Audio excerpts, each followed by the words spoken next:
donner le mot qu'il faut, le parole qu'il faut, les langages adaptés pour que ta parole trouve une place dans le cœur de chacun de nous. Je sais que chaque fois que je me tiens ici, j'ai un cœur qui tremble.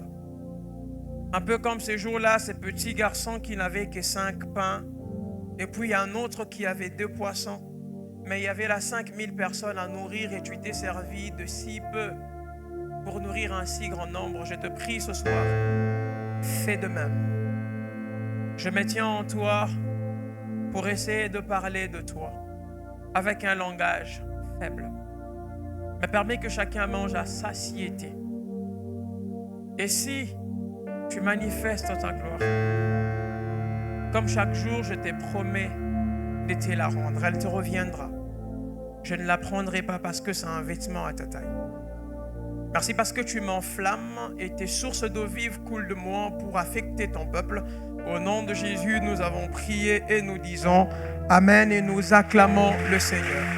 Est-ce qu'on peut m'aider à bien acclamer le Seigneur? Alors que l'on m'augmente un peu dans le retour, est-ce que quelqu'un peut pousser de cris de joie? Est-ce que quelqu'un peut s'élever et acclamer le roi? Alléluia. Tu peux te rasseoir. Merci à la chorale, vous êtes merveilleux. Quel culte, quelle atmosphère, quel cœur. Que le Seigneur vous bénisse abondamment. Bonsoir à tous. J'espère que vous allez bien ce soir. Je vais bien aussi et je suis content de me tenir ici, mais surtout de vous apporter la parole du Seigneur. Je bénis Dieu qui m'accorde la grâce d'être là. Je ne regarde pas cela comme un privilège, mais simplement comme la grâce de Dieu manifestée dans la vie d'un petit homme, celui que je suis. Mais de deux, je dis merci à notre pasteur pour la marque de confiance.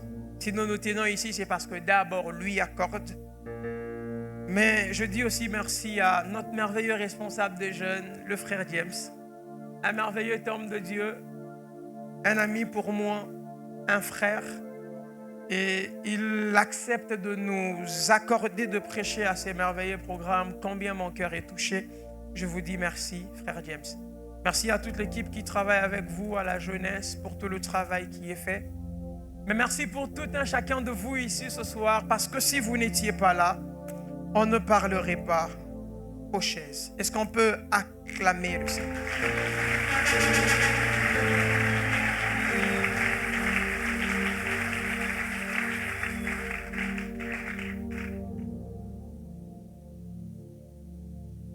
Vous est-il déjà arrivé de compter sur Dieu pour changer une situation? Mais au lieu du changement, la situation s'empire. Vous est-il déjà arrivé de tellement compter sur Dieu? Vous vous dites dans votre cœur que pour cette situation, le Seigneur va intervenir en ma faveur. Et vous avez l'impression qu'au fur et à mesure que le temps passe, la situation va de mal en pire. Vous est-il déjà arrivé de passer par des moments difficiles et de dire que là c'est complètement fini? Personne ne peut rien faire. Vous est-il déjà arrivé de tirer une conclusion que dans un cas comme celui-ci, même Jésus ne peut rien faire pour? Lorsque vous lisez la Bible, alors que l'on raconte l'histoire d'Israël, la Bible dit qu'il arriva à une certaine période que la famine a frappé le pays.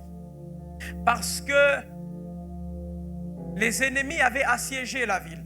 Le jour où le Seigneur se décide de visiter ses peuples, il y a un homme parmi ces peuples qui dit que si même Dieu ouvrait les écluses des cieux, pareille chose n'arrivera pas.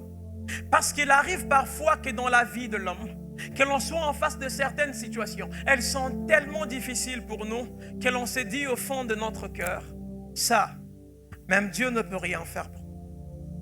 Vous est-il déjà arrivé de vous sentir incapable et vide de force pour changer une réalité, mais qui s'est malencontreusement imposée dans votre vie? Vous voulez bien voir les choses changer, mais c'est difficile. Vous est-il déjà arrivé de vous voir être dégonflé de votre espoir dans une situation tragique, alors qu'il y avait encore un peu d'espoir, alors qu'au fond de votre cœur, vous vous disiez, ça peut encore marcher, il y a encore une petite lueur, cette situation peut trouver des solutions. Mais à la fin, vous vous rendez compte que ce que vous pouviez éviter, ce que vous pensez que vous pouvez l'éviter, c'est ce qui arrive en fin de compte. Mais en face de tout ça, pouvez-vous trouver ne serait-ce qu'un peu de force pour continuer à croire? Pouvez-vous trouver dans l'ensemble de vos problèmes ne serait-ce qu'un tout petit peu de force pour croire? Croire, oui. Pourquoi? Parce que la foi, c'est le point de départ de tout miracle. Parce que la foi, c'est le stylo dont Dieu se sert pour écrire les histoires que l'on avait cessé d'écrire. Parce que la foi, c'est l'une des choses dont Dieu dépend lorsqu'il veut commencer à agir dans la vie de l'homme. Ce soir, je veux nous parler de si tu crois. Parce que l'histoire dont nous allons parler ici ce soir, il s'agit d'un homme malade dont la famille avait encore une lueur d'espoir et estimait que quelque chose de bien pouvait leur arriver. Mais à la fin de compte, alors que l'on espérait que ça pouvait aller, les choses vont de mal en pire. Je vous propose de lire ensemble avec moi Jean le chapitre 11. Nous allons faire une lecture en kangourou.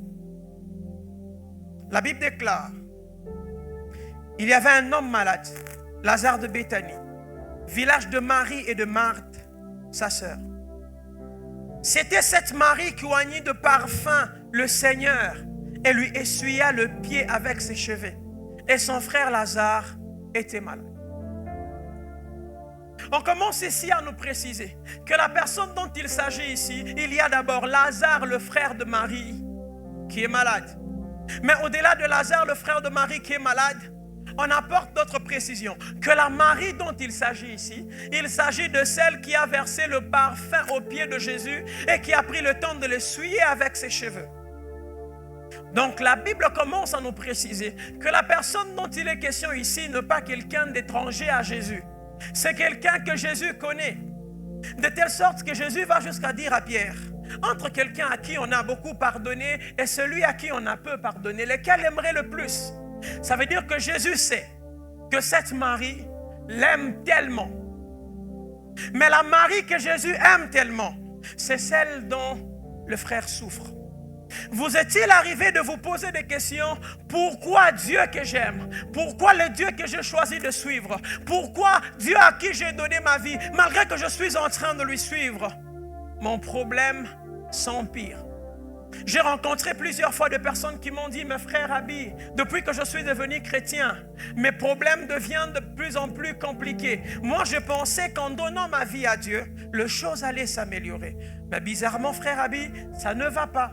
J'ai rencontré une sœur la semaine passée, dimanche d'ailleurs, qui me disait: frère Abi, lorsque je prie, mes problèmes deviennent plus compliqués.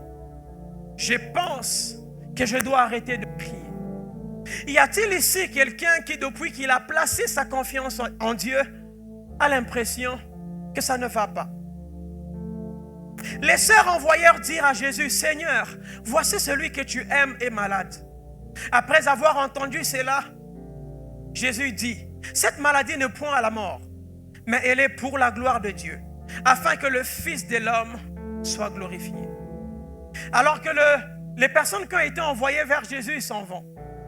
Seigneur, est-ce que tu sais que Lazare est malade? Est-ce que tu sais que Lazare que tu aimes, celui chez qui tu as l'habitude de manger, ton ami Lazare, est malade et il risque de mourir? Écoutez la réponse de Jésus: cette maladie n'est point à la mort. C'est pour que la gloire de Dieu se manifeste. C'est une très bonne nouvelle. Les personnes qui ont été envoyées, j'imagine qu'ils rentrent vers Marie et Marthe et lui disent: nous avons rencontré Jésus. Jésus nous a dit que la maladie de Lazare n'est pas une maladie qui va l'amener à la mort. C'est par contre une maladie pour que le Fils de l'homme soit glorifié. N'est-ce pas une bonne nouvelle? N'avez-vous pas reçu dans votre difficulté une parole de Dieu vous annonçant que très bientôt le Seigneur va vous sortir de ces problèmes? N'avez-vous pas reçu dans votre situation difficile un message d'espoir? Après avoir suivi une prédication dans un culte, dans votre cœur vous êtes convaincu que le message d'aujourd'hui c'est pour moi. En sortant, les choses vont changer. Ils avaient une bonne nouvelle. Or Jésus aimait Marthe et sa sœur et Lazare. Lors donc il lui a appris que Lazare était malade, il resta des jours encore. Jésus, on t'a dit que Lazare est malade. Le gars il risque de mourir. Ça fait peut-être une semaine qu'il est malade. Tu ne pars pas, pourquoi? Mais pourtant il croit en toi. Pourquoi tu ne vas pas les soigner? La Bible dit que Jésus resta encore 2 jours.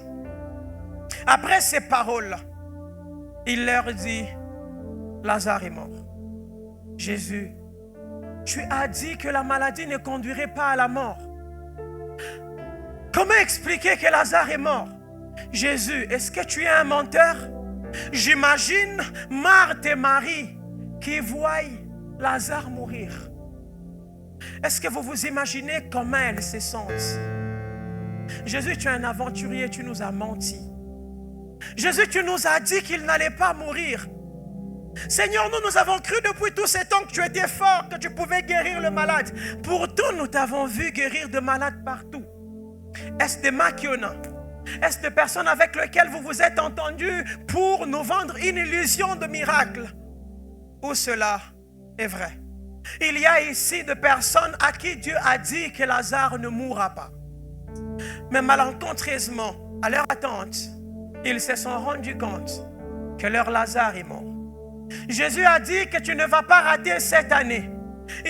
Jésus a dit que tu vas terminer tes études. Mais il se rend compte que cette année-là, il reprend quand même parce qu'il a manqué de frais. Et de questions sont pleines dans la tête. Le disciple lui dit: Seigneur, si Lazare dort, il sera guéri. Jésus avait parlé de sa mort, mais ils crurent qu'il parlait de l'assoupissement du sommeil. Alors Jésus leur dit ouvertement: Lazare est mort. J'imagine ces disciples scandalisés un instant. Mais Seigneur, c'est toi qui as dit aux gars qui sont venus ici que Lazare ne mourra pas. Pourquoi Lazare est mort? Suivez-moi attentivement, le Seigneur va nous faire du bien ce soir. Jésus étant arrivé, trouvant que Lazare était déjà depuis 4 jours dans les sépulcres. Et comme Béthanie était près de Jérusalem, à 15 stades des environs, beaucoup de Juifs étaient venus vers Marthe et Marie pour le consoler de la mort de leur frère.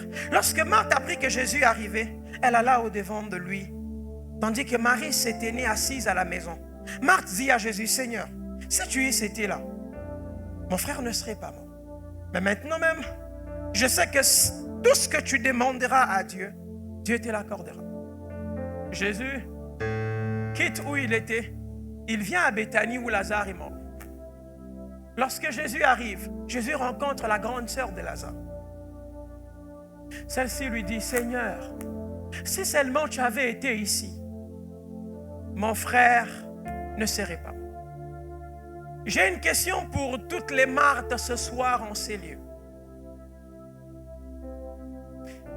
Si tu y étais là, mon frère ne serait pas mort. Penses-tu dans ton cœur que tel que je suis là présentement, je ne peux pas apporter des solutions à la situation de la mort de ton frère? Est-il possible que ce soit dans le cœur de quelqu'un, vous avez commencé à croire que parce que votre frère Lazare est mort, parce que cette situation, vous n'avez pas trouvé de solution pour elle, parce que vous n'avez pas pu terminer vos études à cause d'un problème de frais académiques, est-ce que vous pensez que parce que Jésus serait venu en retard selon vous, qu'il n'y a pas de solution à cela? Lorsque Marie fit arriver là où Jésus était et qu'elle le vit, elle tomba à ses pieds et lui dit: Seigneur, si tu étais là, mon frère ne serait pas mort.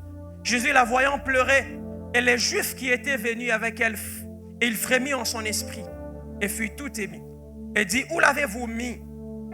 Et quelques-uns d'entre eux dirent, lui qui a ouvert les yeux des aveugles, ne pouvait-il pas faire aussi que cet homme ne mourût point? Imaginez-vous que vous êtes Jésus. Vous venez pour ressusciter Lazare. Et vous rencontrez dans la foule des hommes qui vous disent, lui qui a guéri le malade, ne pouvait-il pas faire que Lazare guérisse? Maintenant qu'il vient quand Lazare est mort, ça va servir à quoi?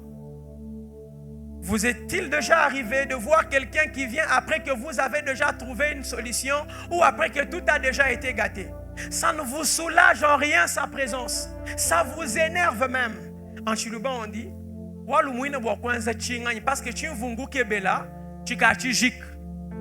Est-il possible que tu vungu kebela yesu tu katijik? Est-il possible que lorsque tu regardes ton problème, tu as l'impression qu'il n'y a plus rien que Jésus peut faire?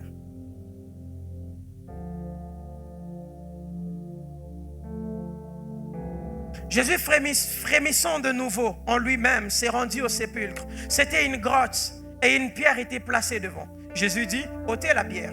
Marthe, la sœur du mort, lui dit, Seigneur, ils sont déjà, car il y a 4 jours qu'il est là. Jésus lui dit, n'ai-je pas dit que si tu crois, tu verras la gloire de Dieu? Ils ôtèrent donc la pierre. Et Jésus leva les yeux en haut et dit, Père, je te rends grâce de ce que tu m'as toujours exaucé. Pour moi, je savais que tu m'exauces toujours, mais je parlais à cause de la foule qui m'entoure, afin qu'ils croient que c'est toi qui m'as envoyé. Ayant dit cela, il cria d'une voix forte, Lazare, sort.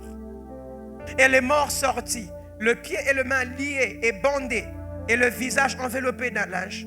Jésus leur dit, déliez-le et laissez-le s'en aller. Marthe s'est plaint. Jésus dit, ôtez la pierre. Marthe dit, mais Seigneur, ça fait 4 jours que nous l'avons mis là. Ces gars, si tu les fais sortir, ils sont déjà. Seigneur, mon cas là, ça sent déjà, c'est déjà fini. Mais Jésus regarde Marthe et lui dit, n'étais-je pas dit à toi, Marthe, lorsque je suis arrivé ici, tu es la première personne que j'ai rencontrée. Je te l'ai dit que si tu crois, tu verras la gloire de Dieu. Il y a des personnes qui ont déjà reçu de paroles de Dieu. Mais il arrive qu'une fois, ils reviennent encore devant Dieu. Seigneur, qu'est-ce que tu me dis? Il vous dit la même parole. Si tu crois, tu verras la gloire de Dieu. Et ce soir, si quelqu'un croit, je vous assure que vous allez voir la gloire de Dieu. Mais il arrive que lorsque l'homme est frappé par des situations difficiles, il arrive que lorsque l'homme est confronté à la situation de la mort de Lazare, remplace Lazare par ce que tu veux. Un mariage, un travail, la réussite, tout ce que tu veux. Mais que Lazare soit l'image de cela. Quand Lazare est mort, l'homme a sa manière de vivre la mort de Lazare. La première des choses, c'est qu'il réduit la capacité de Dieu de faire à quand on pensait que les choses étaient encore possibles. Quand Lazare meurt, l'homme commence à croire, ou il réduit la capacité de Dieu de faire ou d'agir à quand les choses étaient encore possibles. Quand Lazare était encore malade et qu'il y avait encore un peu d'espoir, Marthe croyait que Lazare pouvait être guéri. Mais maintenant que Lazare est mort, Jésus, tu viens faire quoi maintenant? Quand c'était encore possible, tu n'es pas venu. Maintenant que ce n'est plus possible, tu viens. Qu'est-ce que tu viens faire? Ce soir, quelqu'un s'est dit dans son cœur, Seigneur, je suis déjà à la fin. Je ne sais plus comment faire. Qu'est-ce que toi, tu viens faire en ce moment? Parce que c'est déjà fini. On a déjà traité mon cas, on a délibéré, c'est fini. Il n'y a plus rien à faire. J'aimerais dire à quelqu'un, quand il n'y a plus rien à faire pour les hommes, c'est là que les choses à faire pour Dieu commencent. Si à côté, si dans la famille, les hommes t'ont fait croire, les tantes t'ont raconté que le pronostic avait déjà été fait et qu'il n'y a plus rien à faire, c'est quand les hommes ont fini de faire que Dieu commence à faire. Et je suis venu t'annoncer ce soir que ton Dieu commence à faire là où les hommes ont arrêté l'histoire. Ne t'inquiète pas de ce que ton histoire a été arrêtée. Ne t'inquiète pas de ce que ton histoire, on a dit que c'est fini. On dit le film est fini. Ce qu'ils ne savent pas, c'est qu'il y a du mena banda, a déjà échoué cette opportunité où on fondit histoire mouyamoui.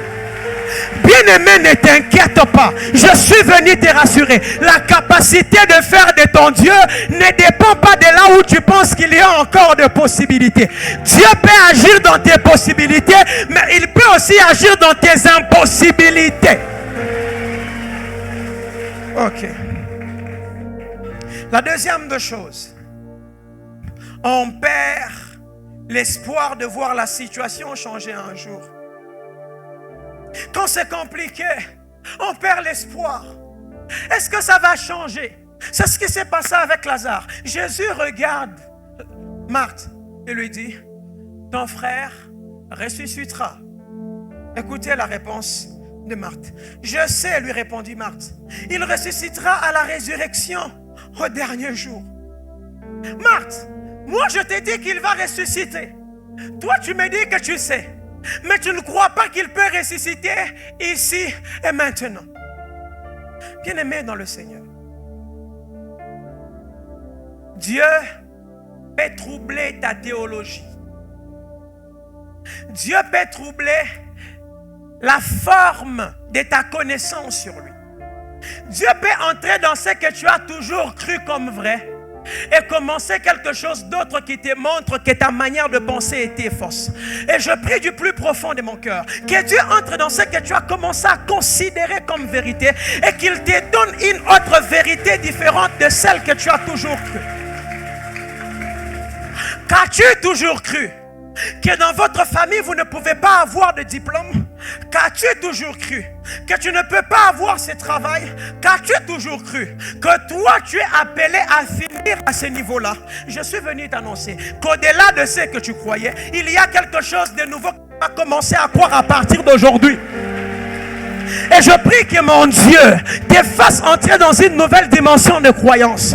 Parce que quand Lazare ressuscite, désormais Marthe qui s'attendait à des résurrections à la fin des temps, c'est qu'on ne ressuscite pas qu'à la fin des temps. On peut aussi ressusciter avant la fin des temps. Ok. Est-ce que c'était la première fois que Jésus ressuscite?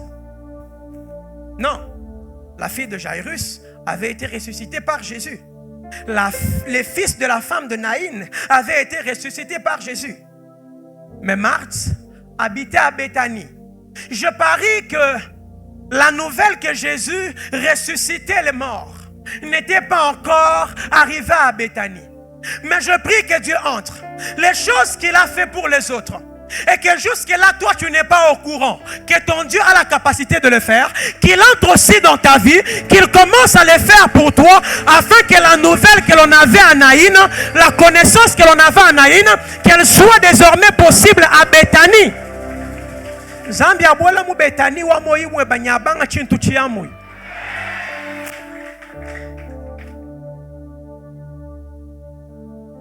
Lazare va ressusciter. La Bible dit, pour celui qui vit, il y a encore de l'espoir. Mais moi, je vous amène une autre nouvelle. Même pour celui qui est mort, il y a encore de l'espoir. Oui, même pour celui qui est mort, Jésus nous enseigne qu'il y a encore de l'espoir. On pouvait peut-être se dire que quand Lazare est malade, il y a encore de l'espoir. Lazare peut revivre, Lazare peut retrouver la bonne santé. Mais Jésus permet que Lazare meure parce qu'il veut changer la théologie de Marthe. Et quand Lazare meurt, Jésus commence une nouvelle théorie. Même pour ceux qui sont morts, il y a encore de l'espoir. Je suis venu annoncer à ceux qui sont morts dans ta vie, il y a encore de l'espoir. Je suis venu annoncer à ton diplôme qui était mort, il y a encore. Je suis venu annoncer à ton mariage que l'on avait arrêté, il y a encore.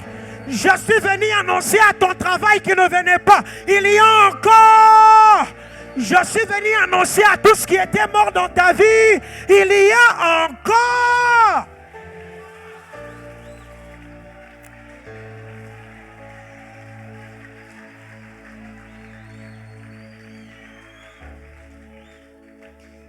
La troisième des choses,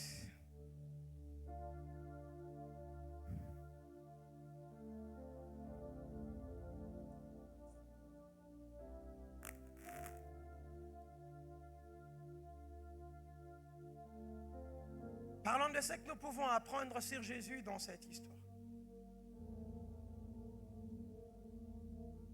1.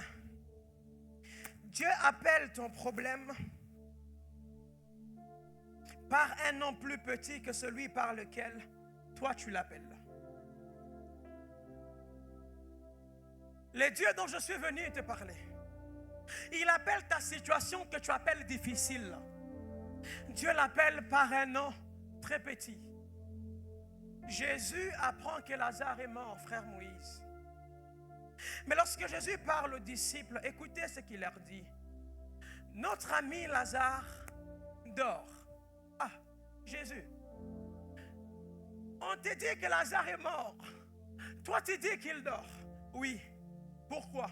Parce que je ne regarde pas les choses comme vous le regardez. Je n'appelle pas les choses par les noms par lesquels vous les appelez. Dieu a une autre manière d'appeler vos problèmes. Ce que vous appelez célibat, Dieu appelle cela opportunité. Ce que vous appelez mort, mon Dieu appelle cela sommeil. Ce que vous appelez difficulté, Dieu appelle ça laboratoire de travail.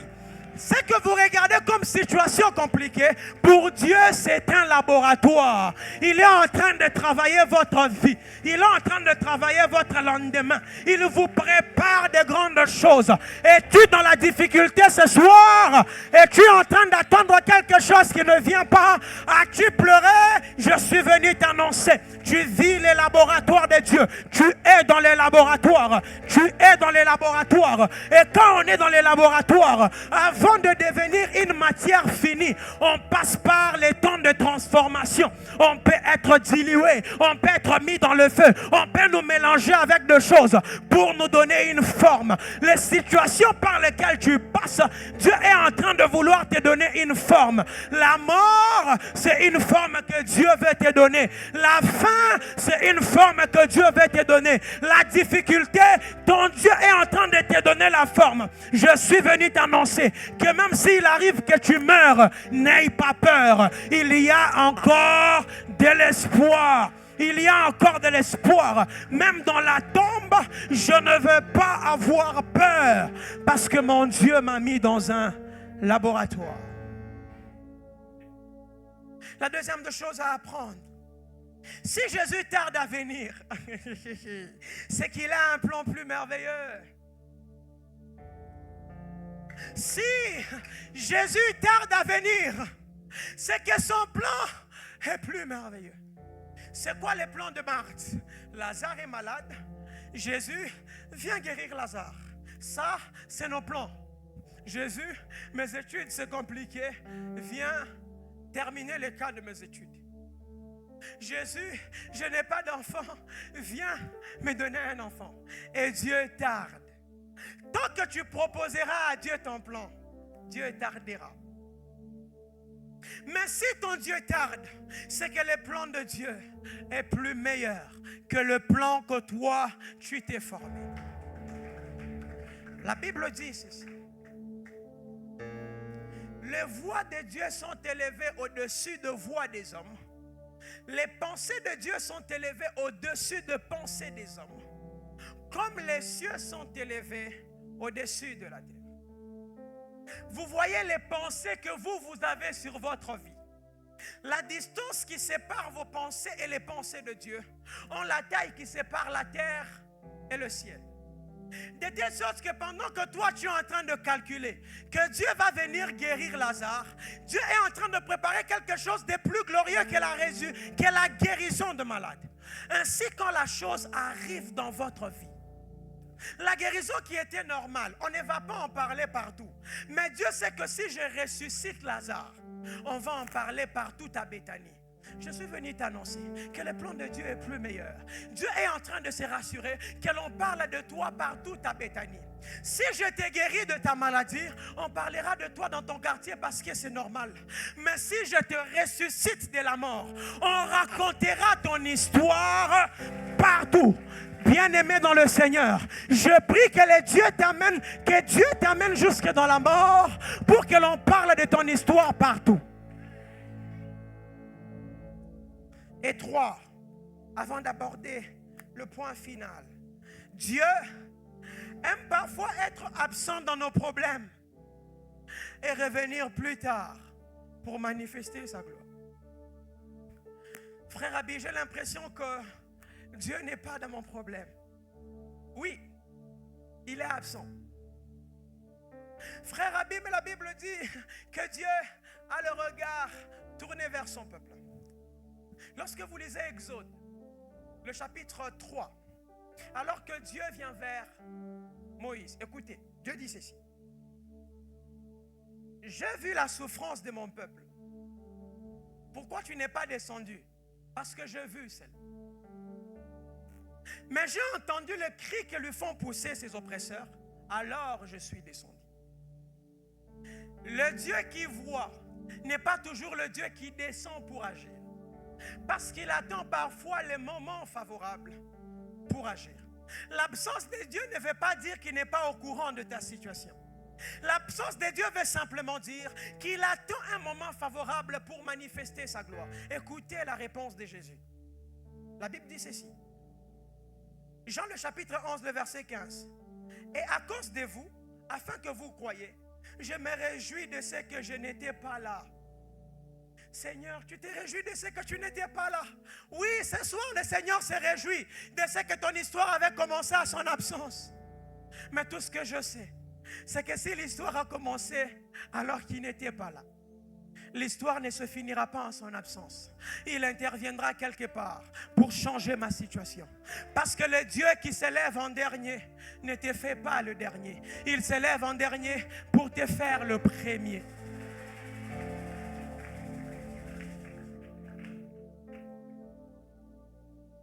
Mais quand Jésus arrive devant, il dit à la sœur de Lazare, si tu crois, tu verras la gloire de Dieu. Jésus, je vais voir. Oui, tu peux voir ça. Mais pour que tu le voies, il te faut quelque chose de très important. Il te faut croire. Celui qui croit verra la gloire de Dieu. Mais quand la gloire de Dieu vient, elle se manifeste sous une certaine forme. Qui veut voir la gloire de Dieu ce soir? Écoutez ce que Dieu vous dit. Si vous croyez, vous verrez la gloire de Dieu. Marie revient encore. Jésus, Lazare est mort. Tu vas enlever ça pourquoi? N'étais-je pas dit que si tu crois, tu verras la gloire de Dieu? Mais quand la gloire de Dieu se manifeste, la première des choses que la gloire de Dieu fait, c'est qu'elle rétablit la joie qui était perdue à cause du deuil. Quand la gloire de Dieu se manifeste à cause de ta foi, Dieu rétablit la joie que tu avais perdue. Marie et Marthe étaient une famille joyeuse. La joie de Marie venait du fait qu'elle était pécheresse. Jésus lui a pardonné. Marthe aimait d'ailleurs faire des choses pour Jésus. Mais quand Lazare est mort, la douleur est entrée. Ils sont même allés chercher des personnes qui sont venues les aider à pleurer. Il n'y avait plus de choix. Et ils pleuraient chaque jour. Jésus, tu nous as pris Lazare. Pourquoi tu as permis que Lazare parte? Seigneur, pourquoi tu permets que la situation de mes études soit autant compliquée? Seigneur, pourquoi tu permets que telle situation arrive dans ma famille? Seigneur, tu m'as volé toute la joie. Seigneur, c'est compliqué. Je ne sais pas comment faire. Mais quand Dieu s'élève et qu'il entre dans ta situation, la première des choses qu'il fait, c'est qu'il commence par rétablir ta joie. Il te redonne la joie. Je suis venu t'annoncer ce soir que si tu crois, la joie que l'on t'avait enlevée, Dieu a la capacité de te rendre cela.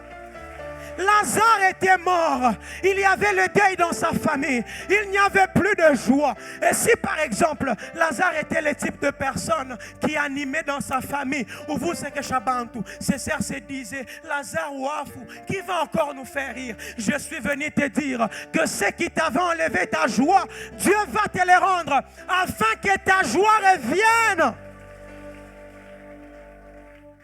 Luc le chapitre 11. Le verset 11 à 16.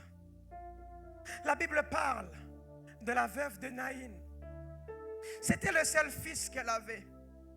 Un jour, ce fils est mort. Elle a perdu l'unique enfant. Et ils s'en vont enterrer l'enfant. Et les gens du quartier sont en train de le rencontrer. Mais ce que j'aime, alors que le cortège de la mort était en train d'aller pour terminer l'histoire du fils unique de la femme de Naïn, le fils unique de Dieu était déjà sur terre pour prendre la vie qu'il y avait en lui et la donner au fils unique de Naïn qui n'avait plus de vie. Quel que soit ce qui t'a enlevé la vie, le fils unique de Dieu est déjà venu pour te redonner la vie. Le fils unique de Dieu est déjà sur terre pour te redonner la vie. La Bible dit qu'il partait. Jésus posa la main sur le cercueil. Il dit déposez le cercueil. Que Jésus dit ce soir, déposer cette situation, je suis déjà là pour la régler. Et le Seigneur parle à l'enfant, lève-toi. Et le fils de Naïn est sorti du cercueil. C'est lui que l'on partait enterrer, c'est lui que l'on allait mettre dans la tombe. Jésus lui a redonné un nouveau souffle de vie. Et la joie que la veuve de Naïn avait perdue, la joie est revenue. C'était un cortège de deuil, mais cela s'est transformé en fête. Je suis venu t'annoncer que si tu crois, le Seigneur transformera ta situation de deuil en une situation de fête. Le Seigneur transformera ton cortège de deuil en un cortège de fête. Parce qu'aucun homme n'a rencontré Jésus et est resté dans une situation de défaite. L'apôtre Paul déclare qu'il nous a introduits dans un cortège de gloire. Dans un cortège de gloire. Depuis le jour où tu as rencontré Jésus, il t'a introduit dans un cortège de gloire. Ok. Ce que l'apôtre Paul explique, c'est ceci. Lorsqu'une nation partait combattre contre une autre, lorsqu'ils remportent la victoire contre le captif, lorsqu'ils reviennent dans leur nation, ils reviennent comme dans une forme de cortège. On a lié le fugitif et le peuple qui a remporté la victoire est en train de célébrer. Mais maintenant l'apôtre Paul dit que Jésus nous a introduits dans ces cortèges. Moi et vous, nous n'avons pas eu besoin de nous battre. Jésus a pris le temps de remporter la victoire à la croix et il nous introduit dans le cortège de la victoire comme si on avait combattu ensemble avec lui et nous avons remporté la victoire. Je suis venu t'annoncer que tu n'auras même pas besoin de combattre. Jésus va s'occuper de cela et il va t'introduire dans le cortège. Cette année tu auras ton diplôme. Cette année tu auras ton travail. Cette année, tu vas te marier. Cette année, tu vas réussir. Cette année, les choses ne seront plus le même. Quel que soit ce que tu as manqué, tu vas entrer dans un cortège pour lequel tu ne t'es pas battu.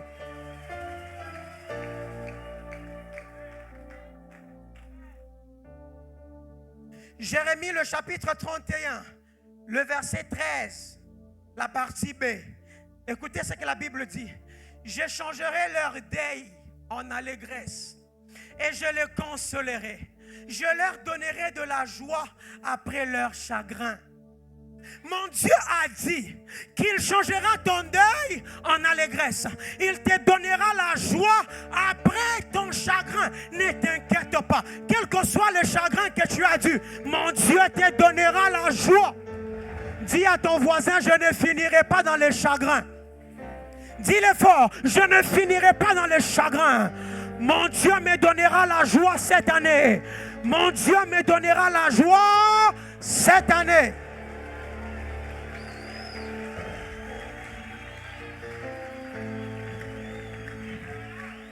La deuxième des choses qui arrive, quand la gloire de Dieu se manifeste, la manifestation de la gloire de Dieu ferme la bouche de tous ceux qui ont contesté.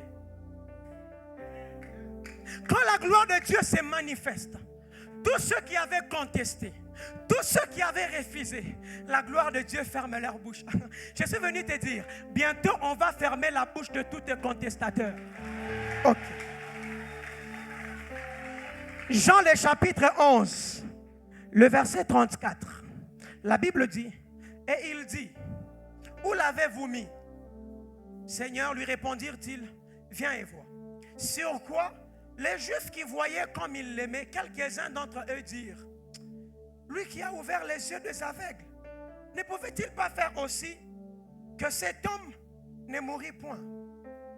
Jésus dit, montrez-moi là où vous avez mis Lazare. Des contestateurs s'élèvent. Mais toi ici, tu as déjà guéri les malades, non?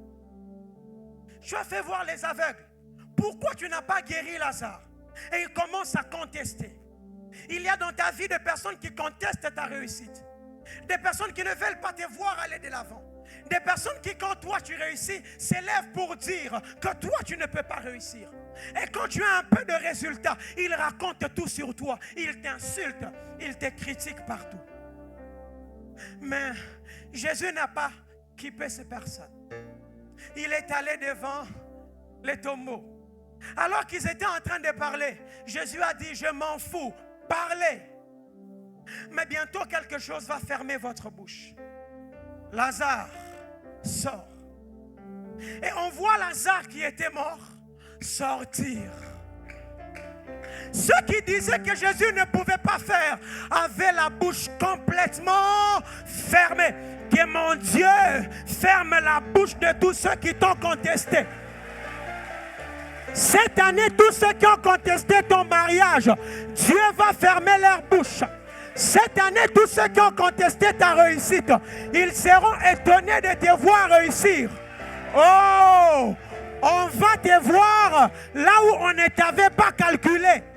Là où on n'avait jamais pensé que l'on te verrait. C'est là que l'on va te voir. J'imagine Mephibosheth. On a dit qu'il ne pouvait pas s'asseoir à la table du roi. Et vous savez, dans les sillages de grandes personnalités, il y a des personnes qui tiennent trop aux paroles, aux règles.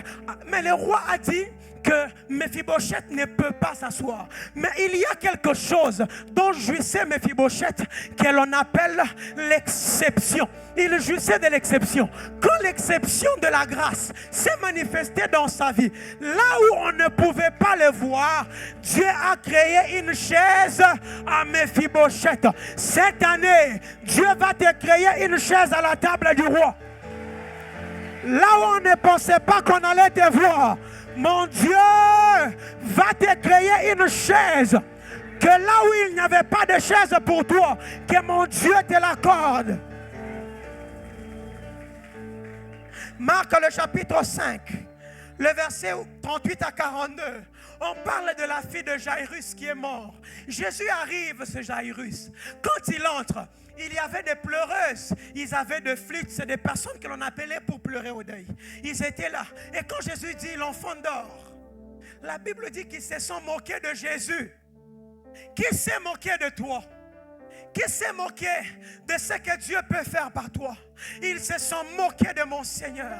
Ils se sont moqués de mon roi. La Bible dit que Jésus dit, sortez toutes ces personnes. Il resta seul dans la pièce avec l'enfant. Il regarda l'enfant et dit, jeune fille, lève-toi. Et l'enfant s'éleva. Mais j'aime la suite. La Bible dit que le père de l'enfant fut dans l'étonnement. Quand Dieu manifeste sa gloire, il laisse les gens dans l'étonnement. Dans l'étonnement. Dans l'étonnement. Cette année, les gens vont s'étonner. Bien-aimé, Sarah a 90 ans, doublement ménopausée. Elle ne peut pas avoir d'enfant.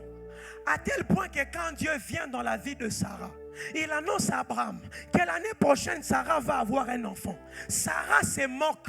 Sarah dit que je suis déjà fatigué.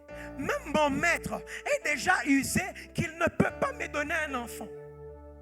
Mais le Dieu qui fait des choses impossibles, le Dieu qui ferme la bouche aux hommes, entre dans la vie de Sarah qui était usée. Il sort quelque chose qui ne peut pas sortir de la vie de quelqu'un qui est usé. Que Dieu sorte de ta vie usée quelque chose qu'on ne pouvait pas espérer. Dieu sortira de ta vie quelque chose que l'on ne pouvait pas espérer. Est-il possible que dans ta famille, il n'y a personne qui a brillé? Est-il possible que les situations de ta naissance sont des situations qui te font pleurer? Tu es parfois né dans la honte. Et quand tu regardes ta vie, tu as honte de toi-même. Est-il possible que quand tu te regardes, tu as l'impression que rien de bon ne peut sortir de ta vie? Mais je suis venu t'annoncer que notre Dieu s'est entré dans ce qu'il y a de pourri, c'est entrer dans ce qu'il y a de moche, c'est entrer dans ce qu'il y a de mal et sortir quelque chose de très bon, et sortir quelque chose de très bon, que sortir quelque chose de très bon, que mon Dieu entre dans ta vie cette année, qu'il sorte quelque chose de bon. Seigneur, je te demande ce soir, sors quelque chose de bon. 3. La gloire de Dieu étonne tous ceux qui la voient. La gloire de Dieu ne peut pas venir. Ok. Dieu aime parfois les spectacles. Tu vois pourquoi ta vie est en train de s'empirer? C'est parce que Dieu veut donner à Satan un spectacle qu'il ne va jamais oublier. Tu sais pourquoi ta vie est en train de se ruiner? C'est parce que Dieu veut donner à tes ennemis un spectacle qu'ils ne vont jamais oublier. Bien-aimé, ma vie est un spectacle que Satan ne va jamais oublier. Quand j'ai donné ma vie au Seigneur Jésus, tout devient difficile. Je n'avais plus de chaussures, je n'avais plus d'habits. Je me rappelle que j'avais un pantalon que je venais chanter avec. J'avais un pantalon tissu et un pantalon noir. Mon pantalon noir, je l'ai ciré avec du cirage pour qu'il garde la couleur. Chaque fois que je devais mettre ces pantalons, je devais commencer par le cirer. Je le sèche, je le porte. Et ce jour-là, si tu fais l'erreur d'enfiler ta chemise, quand tu reviens, la chemise est salie avec le cirage. Parfois j'avais honte, j'avais des chaussures trouées. J'oublie jamais. Un jour le pasteur dit: je suis convaincu dans mon cœur qu'on doit tous se mettre à genoux. Bien aimé, moi je me suis dit: pasteur, moi je ne vais pas me mettre à genoux. Cette conviction-là, moi je ne l'ai pas. Parce que je me disais, si j'essaye seulement de me mettre à genoux, ce qu'il y a en dessous de mes chaussures, ce qu'il y a en dessous de mes chaussures, et ça faisait mal. Celui qu'on a connu comme tonton la Chouga, il dansait, les gens l'appréciaient, les gens voulaient te ressembler. Ces jours-là, je deviens comme ça. Et ces chaussures qu'il me les avait données, c'est un ami. Je pars lui dire: j'ai besoin de chaussures, je n'en ai pas. Il me donne des chaussures usées. Quand vous battez la cage, il me dit: mon cher, je ne peux te donner que ça. Il me donne. Je commence à mettre ça. Et j'avais mal. Mais je disais à Dieu: Seigneur, je t'aime. Seigneur, je te fais confiance. Seigneur, je te fais confiance. Seigneur, je te fais confiance. Mais lorsque Dieu a commencé à m'étonner dans ma vie, Dieu est en train de donner à Satan un spectacle de ma vie qu'il ne va jamais oublier. J'aimerais dire à quelqu'un: ne t'inquiète pas de ce qu'aujourd'hui tu manques de choses. Ne t'inquiète pas de ce qu'aujourd'hui il y a des choses que tu cherches et que tu ne peux pas avoir. Ce n'est pas grave. Dieu est en train de préparer un spectacle que Satan ne va pas comprendre. Il ne va jamais oublier. Mais toi, crois seulement. Crois seulement. Crois seulement. Crois seulement. Crois seulement. Je ne te prêche pas un Dieu que l'on raconte dans des histoires. Je te prêche un Dieu que nous avons vécu. Je te prêche un Dieu que nous avons vu. C'est un Dieu qui sait prendre en charge. C'est un Dieu qui sait payer les études. C'est un Dieu qui sait donner la réussite.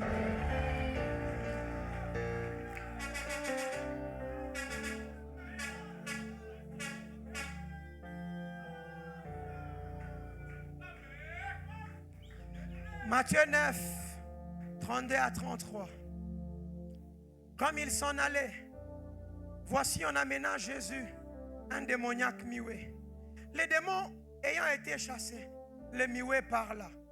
Et la foule étonnée disait, jamais pareille chose n'a jamais été vue en Israël. Bientôt, Dieu va faire quelque chose qu'on n'a jamais vu en Mbuji-Mayi. Dieu va faire quelque chose qu'on n'a jamais vu en Mbuji-Mayi. Mon message de ce soir est une bonne nouvelle. Dieu va faire quelque chose qu'on n'a jamais vu en Mbuji-Mayi. Dieu va faire quelque chose qu'on n'a jamais vu dans ta famille. Dieu va faire quelque chose que tu n'oublieras jamais. Que mon Dieu t'étonne. L'avant-dernière chose, avant de prier.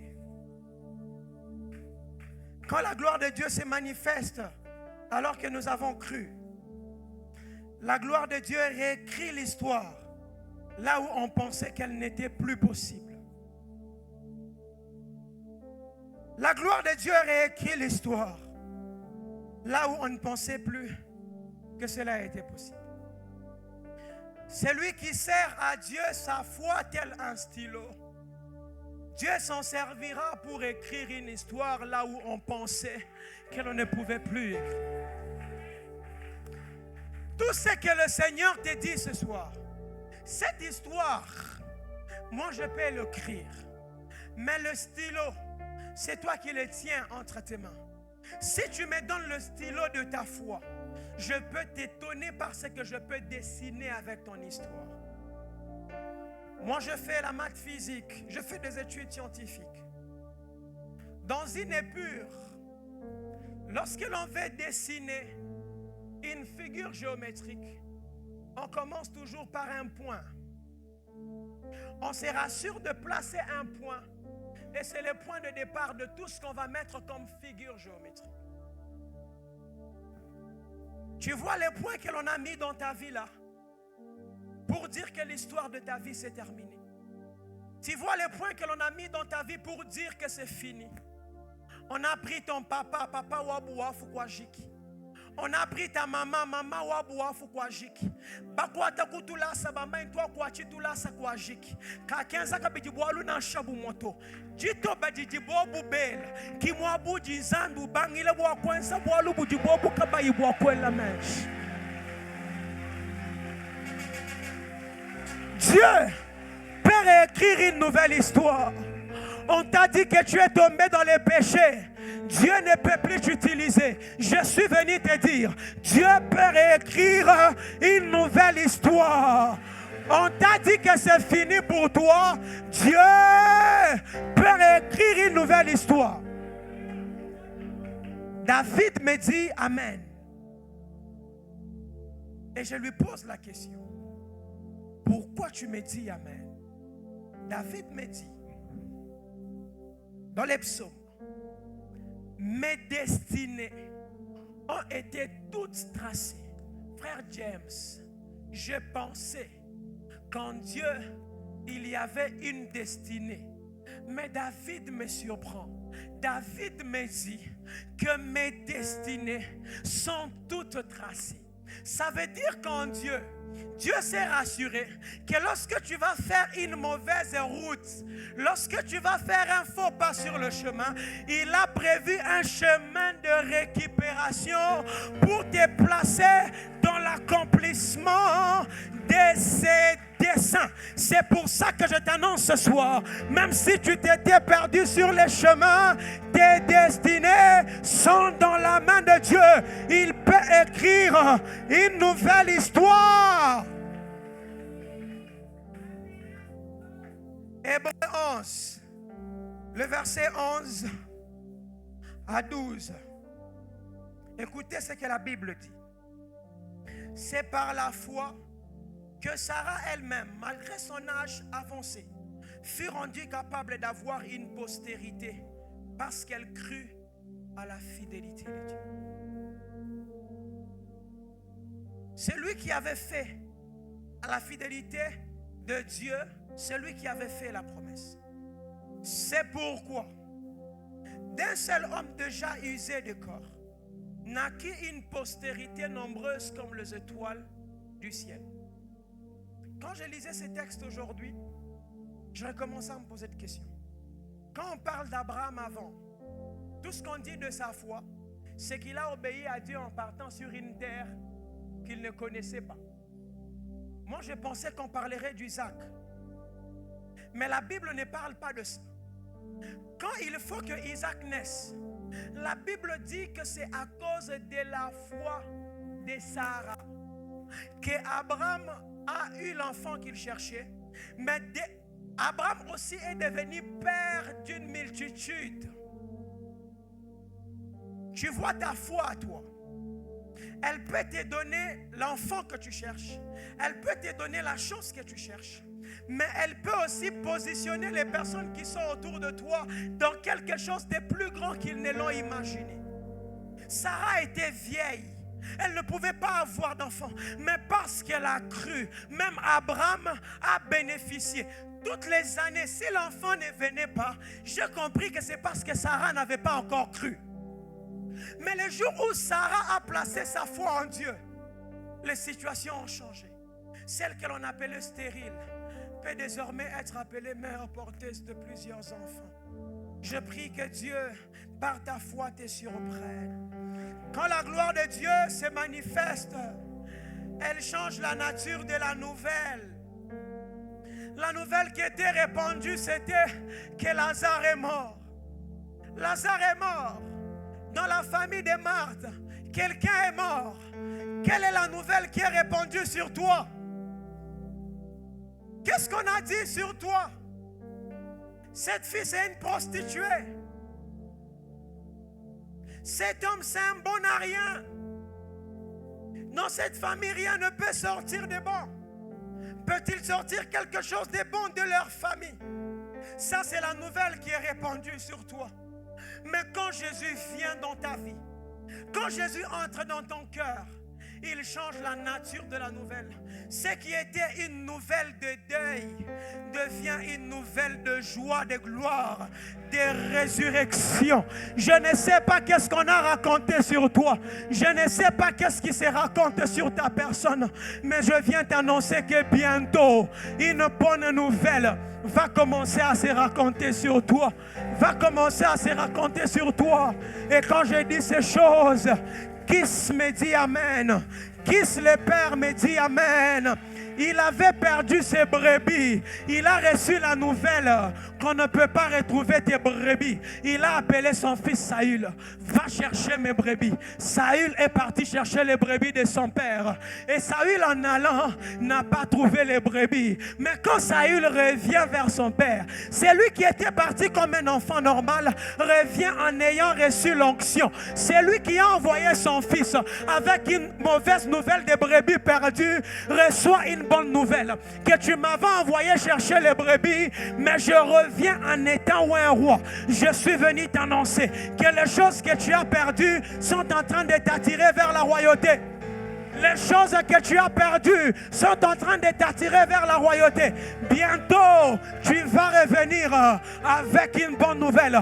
Que mon Dieu t'introduise dans la saison des bonnes nouvelles. Il y a un homme dans la Bible, il s'appelle Jessé. Il a dit à son fils David, va sur le champ de bataille, va voir comment tes frères se portent. David est parti sur le champ de bataille. Mais c'est lui qui était parti comme un petit gardien de brebis. Lorsqu'il arrive sur le champ de bataille, le père reçoit la nouvelle que le petit gardien de brebis que tu avais envoyé vient de terrasser des géants ici. Je suis venu t'annoncer que tu étais parti petit, mais tu reviendras grand. Tu étais parti petit, mais tu reviendras grand. Tu étais parti petit, mais tu reviendras grand. Je connais un homme dans la Bible, il s'appelle Samson. Samson, on a crevé ses yeux. Il est tombé dans le péché. Il a perdu sa force. La Bible dit qu'il était devenu un jouet de Philistin. Il le regardait et se moquait de lui. Mais les jours de la mort de Samson, il a tué plus d'ennemis dit qu'il n'en a tué pendant le temps de sa vie, s'ils ont pensé que ta vie est finie, même à la fin de ta vie, tu accompliras des exploits qui vont au-delà, des exploits que tu pouvais accomplir pendant les temps de ta vie. Pendant les temps de ta vie. Oh, il y a un homme dans la Bible, son nom c'est Jacob. On est venu annoncer à Jacob que ton fils est mort. On lui a même montré les habits de son fils pour confirmer que son fils était mort. Et la Bible dit qu'il a passé un long deuil. Il pleurait Joseph. Il pleurait Joseph. Mais quand des années sont passées, l'homme qui pensait que Joseph était mort, il apprend un bon jour que ton fils est devenu roi en Égypte. Ton fils est devenu ministre en Égypte. Je ne sais pas qu'est-ce que tu as perdu, mais très bientôt, tu apprendras que la chose que tu as perdue a acquis plus de valeur. Oh, n'accepte pas que Dieu te vole parfois Joseph. Si Dieu te vole un Joseph sans valeur, c'est pour te les ramener avec plus de valeur. Ne t'inquiète pas que ton Joseph aille se perdre sans valeur aujourd'hui. Lorsqu'il va te revenir, il te reviendra ministre. Il te reviendra ministre. Il te reviendra ministre. Je t'annonce une bonne nouvelle ce soir. Dieu changera la nouvelle de ta vie. Et la dernière chose, je vais terminer. Si tu crois, tu verras la gloire de Dieu. Quand la gloire de Dieu se manifeste, Dieu te donne la vie. Dieu te donne sa vie. Dieu te donne sa vie. Lazare était mort depuis 4 jours. C'était fini, il n'y avait plus d'espoir. Mais le 4e jour, alors que Lazare puait déjà, Jésus arrive et il libère une parole sur la vie de Lazare. Il y a la vie dans la parole de Jésus. Quand Jésus libère une parole sur ta vie, elle vient dans toutes ces situations mortes et te donne la vie. Ce soir, Jésus veut te donner sa vie. Et quand la vie de Jésus entre dans ton cœur, tout de toi qui n'avait pas de vie retrouve la vie. Ce soir, vous avez besoin de quelque chose qui fera que tout dans votre vie change. C'est de recevoir la vie que Jésus est prêt à vous donner. Il y a ce soir en ces lieux de personnes qui n'ont jamais accepté de marcher avec le Seigneur comme leur Seigneur, leur Sauveur. C'est pour ça qu'ils vivent dans le ténèbre. C'est pour ça que rien dans leur vie ne s'améliore. C'est pour ça que la situation de leur vie demeure le même depuis plusieurs années. Mais quand Jésus entre dans ta vie, il te donne sa vie. Il peut te sauver de la mort qui t'érange, tout en te donnant l'espoir que dans le dernier jour, tu ressusciteras et tu seras avec lui dans la gloire. Je ne vous prêche pas par plaisir. Je vous prêche avec conviction parce que je sais que Jésus revient bientôt. Et il reviendra pour prendre son église. On aura eu des diplômes, on aura eu de l'argent. Mais s'il n'y a pas de vie, vous regretterez d'avoir eu toutes ces choses. Parce que la Bible dit que sert-il à un homme de gagner le monde entier s'il perd son âme? Il n'y a rien de plus précieux que la vie que Jésus a à te donner. Les jours où j'ai reçu la vie de Jésus dans mon cœur, des choses ont changé au plus profond de moi. Aujourd'hui, je peux me tenir au devant de vous et vous prêcher la parole du Seigneur parce qu'une vie est entrée en moi. Il y a une vie qui peut entrer en toi ce soir. Mais Jésus veut seulement que tu lui donnes la possibilité de la mettre en toi. Si ce soir tu n'as jamais reçu la vie que Jésus donne, le Seigneur t'appelle. Vous êtes mort, venez recevoir la vie. Est-ce que